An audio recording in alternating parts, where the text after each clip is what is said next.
Hello, everyone. It's Shane Kanto, your Wasteland reviewer, and welcome to the Developmental Health Podcast. And the movie club has reconvened. We're a little light this year celebrating Halloween, but we're still going to have a fun time talking about a classic, darkly comedic horror film from the 1980s. It is An American Werewolf in London from director John Landis.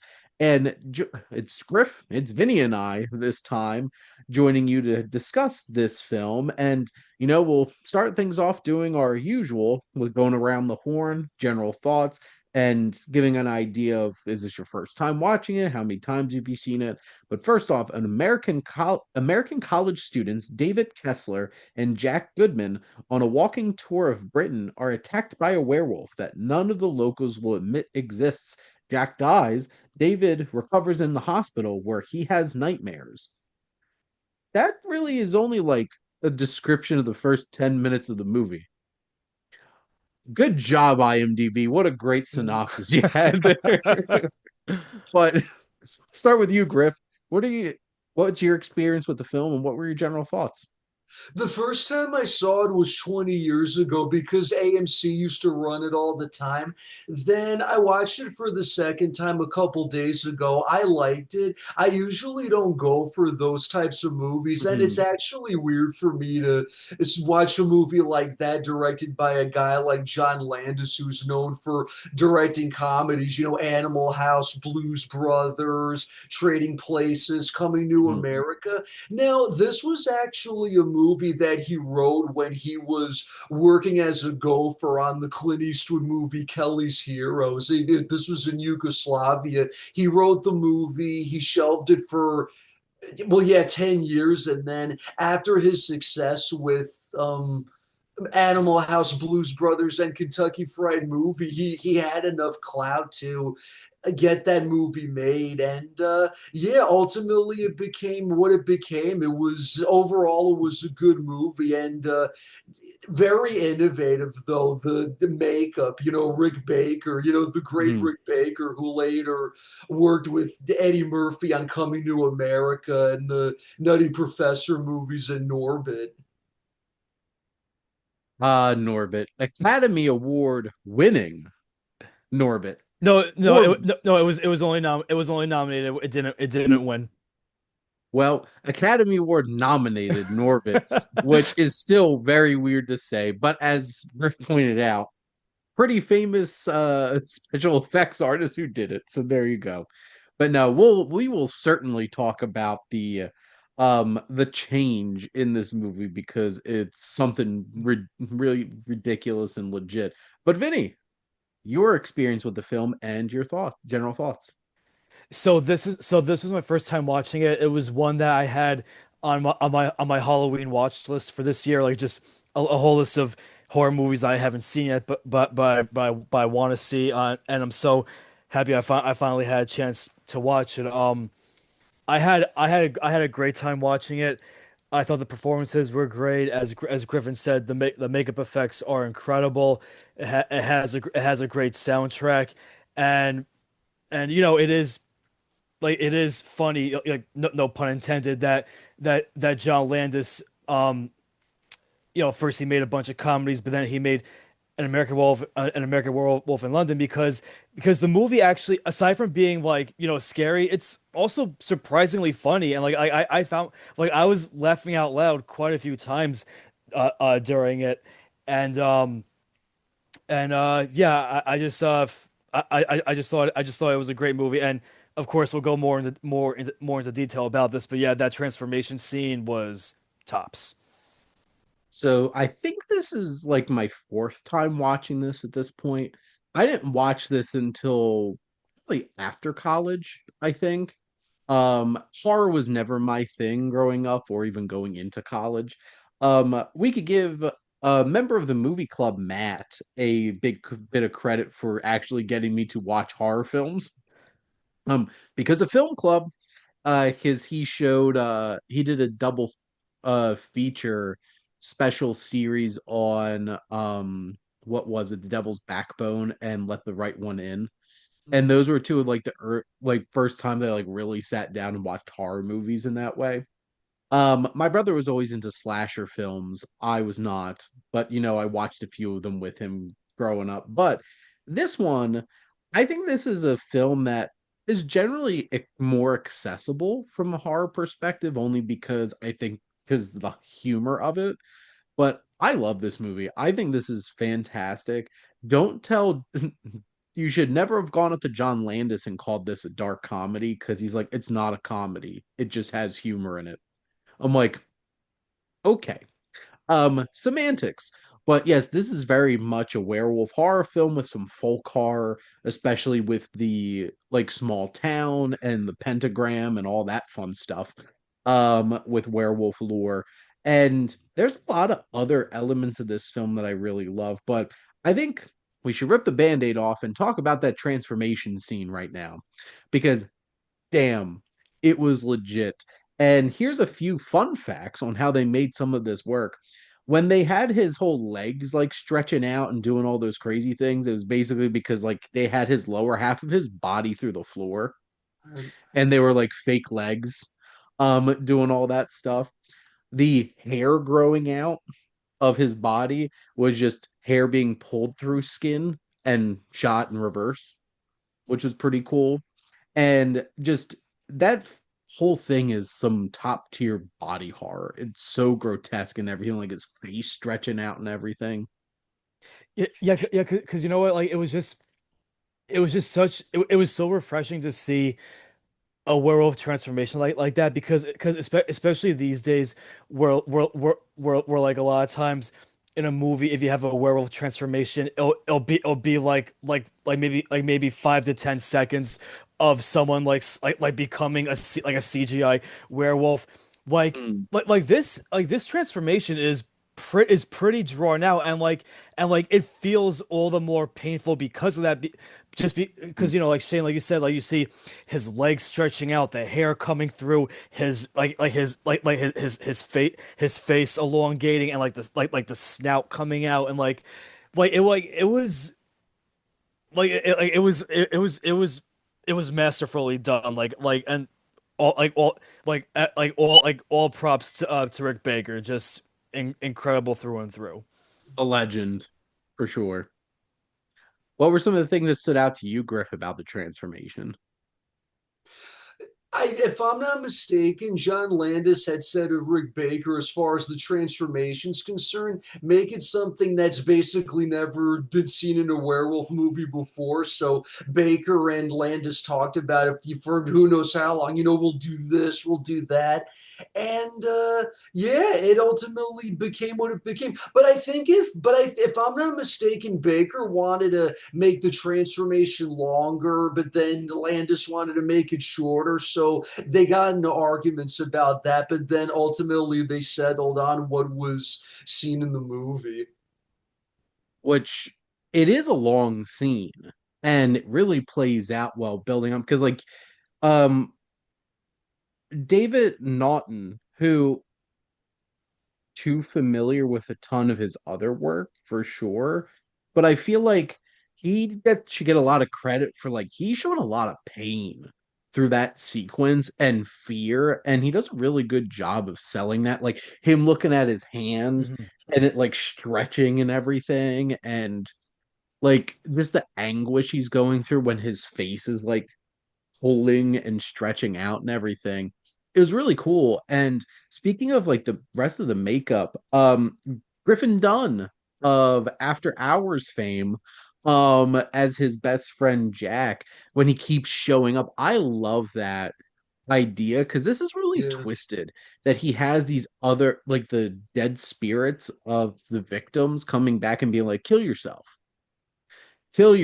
set us free, stop hurting people. And just like that's a really twisted like layer to this film that adds some like psychological horror there. But Griffin Dunn's great, and the makeup, how it keeps getting worse and more decaying each time he pops up is really awesome. And gnarly and gross.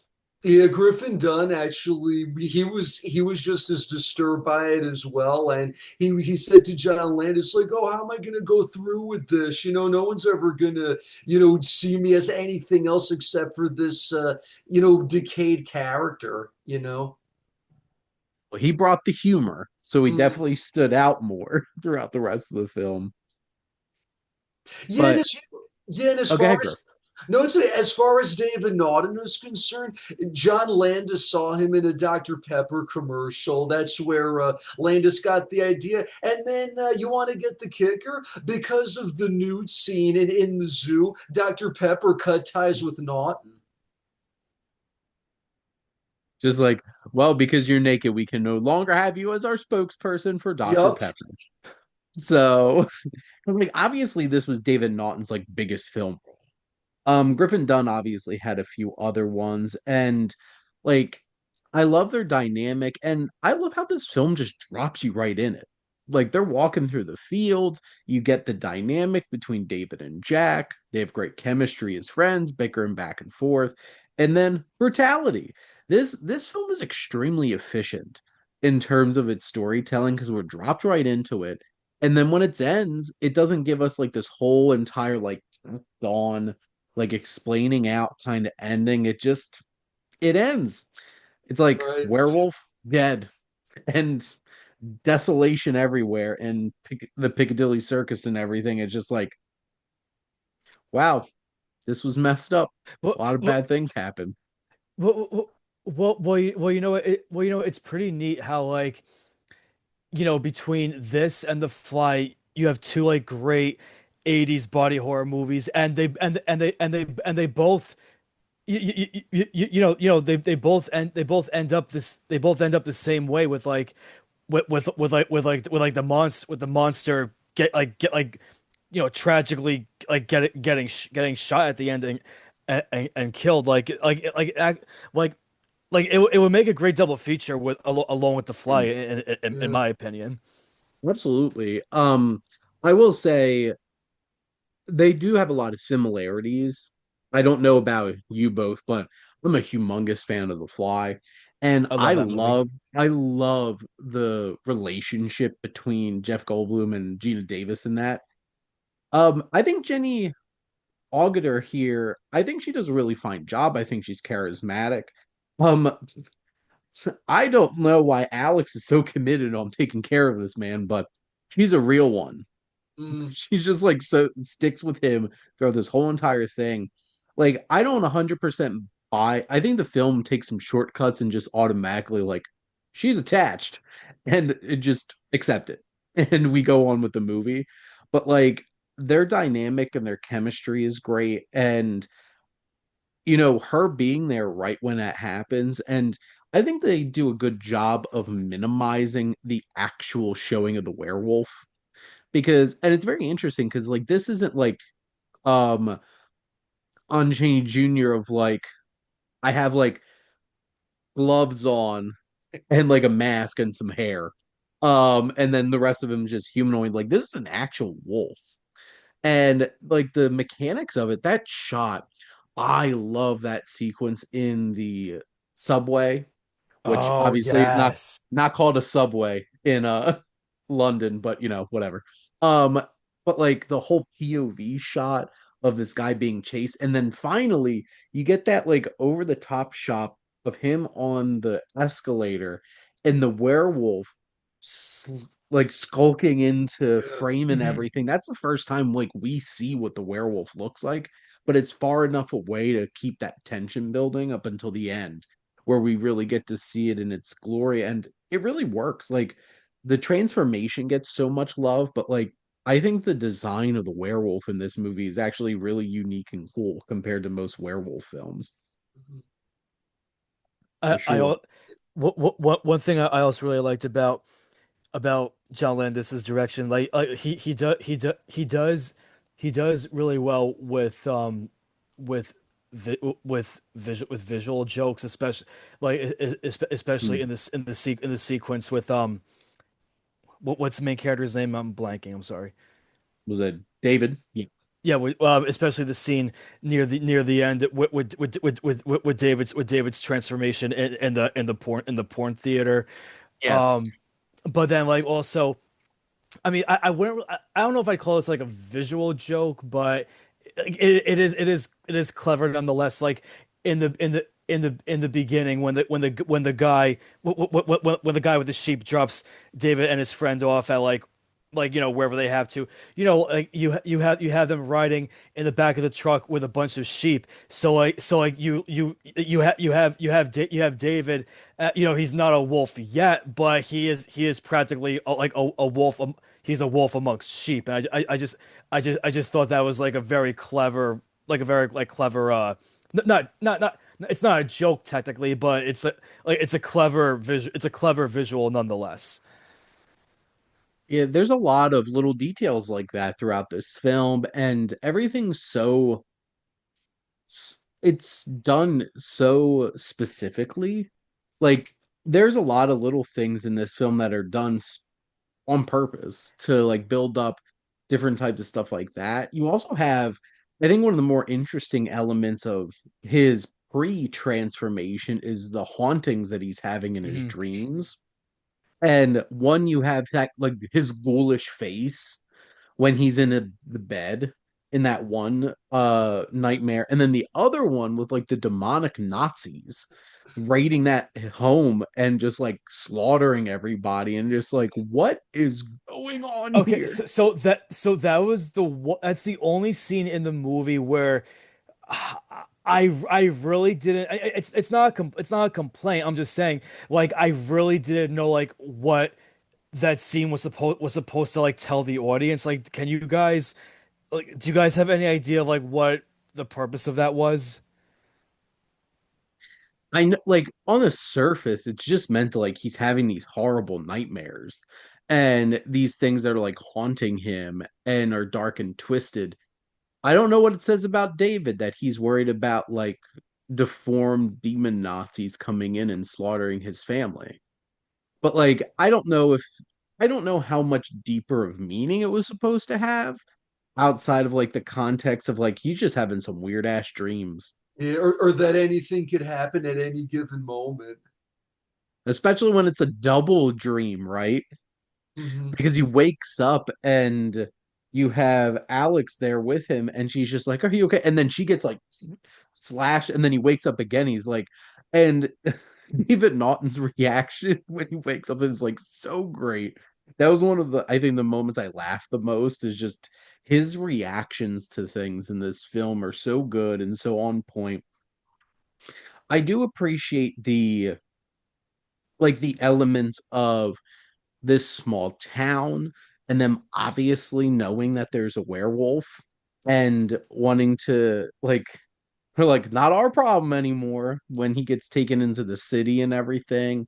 And you have the dark player played by David Schofield, who feels guilty about not doing something about it and then tries to tell that, is he a psychiatrist, the one, Uh, Dr. Hirsch, that's like trying to like figure some things out. Um, but like, I appreciate that either way he's taking this very seriously. Like, does he believe that David is actually a werewolf? No. But he believes that David thinks he's an actual werewolf and is acting out violence in that way. And he's like legitimately trying to help it. Obviously, we know he's an actual werewolf. And this movie is bloody and gory and does not hold back with how it's gruesome it is. especially in the first scene when his friend's ghost visits him and like he has all of the cuts and slashes like on his body like from the werewolf attack. Mhm. That was Yeah, gnarly. yeah, in fact, when John Landis transferred it to DVD in the mid 2000s, he didn't even realize how gory it was. It was like, it didn't look that gory when I couldn't see it so well. Mm. And then and then it's like released in 4K and you can like feel the blood. It's like ah. You're just like, what? But like, I guess for either of you, was there anything else that really stood out to you about the film?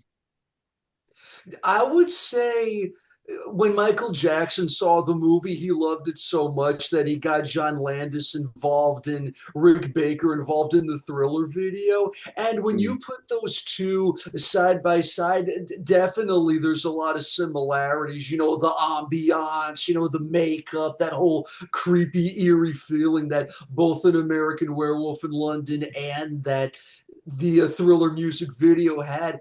And I didn't even realize this at the time. Apparently, Universal Studios really pushed John Landis to cast John Belushi and Dan Aykroyd as the main characters, but Landis said, "No, I want these two unknowns to play the main characters." You know what? Probably for the betterment of the film, Yes. casting David Naughton and Griffin Dunn as them was probably a better film for it. But I kind of want to see an alternate universe version of this movie where it is John Belushi and Dan Aykroyd in this movie. Yeah, Belushi especially. I would have liked to have seen what he would, bring to that role. I think I don't remember. I think he was supposed to play the werewolf or something. I would imagine John Belushi would be Jack and that Dan Aykroyd would be David because like that's the vibe I got from the two of them in terms of like just them. But obviously, it'd make more sense to have John Belushi be like the main character. But the thing is, I don't know if they would have really captured like because to be fair, I don't really recall seeing John Belushi really do anything deeply dramatic. And to be frank, I don't think Dan Aykroyd's the most talented actor in terms of like range. Like he can be funny, and I enjoy Dan Aykroyd and stuff, but like I don't know if I would have really bought the emotional level of David and all of the fear and the anxiety going on within him. But that's an interesting thought though. And I'm not surprised that the studio wanted that, because of course the studio would have wanted that. I guess, Vinny, do you have any other thoughts about the film? Not really a thought, but what was like I was thinking of how like also in the 80s you had the werewolf movie the Howling, and I just Mm. looked it up. It actually came out the same year as an American Werewolf. They both came out in 1981, and Rick Baker was actually going to do the makeup effects for the Howling, but then switched to an American Werewolf. So I just thought that was an interesting tidbit. It is an interesting tidbit, and I'm looking at the cat. I haven't seen The Howling, It's it's but it's it's really good. I watched it for the first time last year. like I'm a big Joe Dante fan. Joe Dante has made some great movies with Gremlins, and Small Soldiers. I love Small Yeah, Soldiers. me too. Yeah. We are the Commando Elite. I just I just rewatched that and wrote an article about it for my Oh, website. did you? The Burbs, love that movie too. Yeah, I haven't seen that in years. But I guess at this point, like this really fun movie, it's perfect vibes for the Halloween season. So like if you're looking for something to check out this Halloween, you should check out an American Werewolf in London for sure. But I guess as we wrap up here, hopefully you all go check it out. But I guess, you know, from Griff, from Vinny, from Shane, thank all of you for tuning in and always supporting the Development Hell podcast.